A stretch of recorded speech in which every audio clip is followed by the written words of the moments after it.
L'info média avec Eva Rock. Bonsoir Eva. Bonsoir Nicolas, bonsoir à tous. À force de vouloir séduire un public jeune, les chaînes de télé ont tendance à négliger les autres téléspectateurs et une catégorie en particulier. Et oui, celle à laquelle vous n'appartenez pas encore, mais quand même, les seniors, Nicolas. Presque. Voilà, ces oubliés des chaînes de télé, comme le racontent nos confrères des Échos. Or, ça représente 30% des téléspectateurs, puisqu'ils appartiennent à cette classe d'âge, celle des plus de 60 ans. C'est un tiers de l'audience, autant dire que c'est un public qui quand même devrait être choyé. Et pourquoi ils ne le sont pas ? Eh bien, ils ne le sont pas parce que les chaînes ne se revendiqueront jamais de faire des programmes pour les vieux. Ce serait le meilleur moyen de ringardiser leur antenne. Et puis, les seniors, de leur côté, ils n'aiment pas trop qu'on les enferme dans une case, qui plus est quand elle se rapporte à leur âge. Ensuite, a priori, ils sont déjà là. Ils sont déjà devant le poste, les seniors. Pas besoin d'aller les chercher. Ils ont leur habitude, contrairement aux jeunes, qui est un public beaucoup plus volatile. En revanche, sur un plan économique, c'est assez étonnant parce que les annonceurs ne semblent pas vouloir prendre en compte le pouvoir d'achat de ces baby-boomers qui ont quand même tendance à consommer bien plus que les seniors d'antan.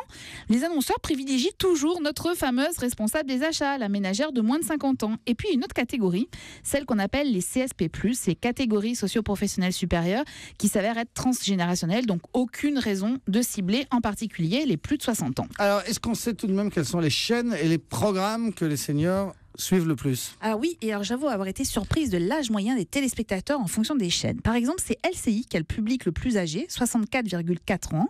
Ensuite, c'est Arte, 62,8 et France 3 qui complète le podium, 62,4. Et d'après vous, pour trouver le public le plus jeune, vers quelle chaîne doit-on se tourner ? Les chaînes musicales? Alors exactement, alors en particulier Énergie 12, 42,9 ans.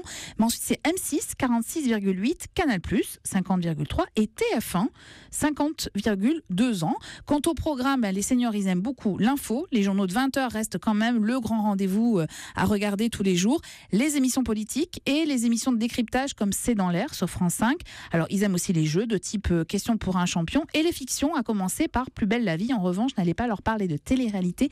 Ils détestent ça.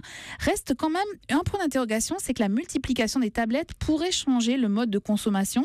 Donc, c'est à observer dans les prochains mois et on en reparlera à la fin de la saison. Et ce week-end, vous regardez quoi à la télé, Eva ? Un programme que les seniors vont adorer, à l'image de cette chanson que j'aime particulièrement. On dirait le sud,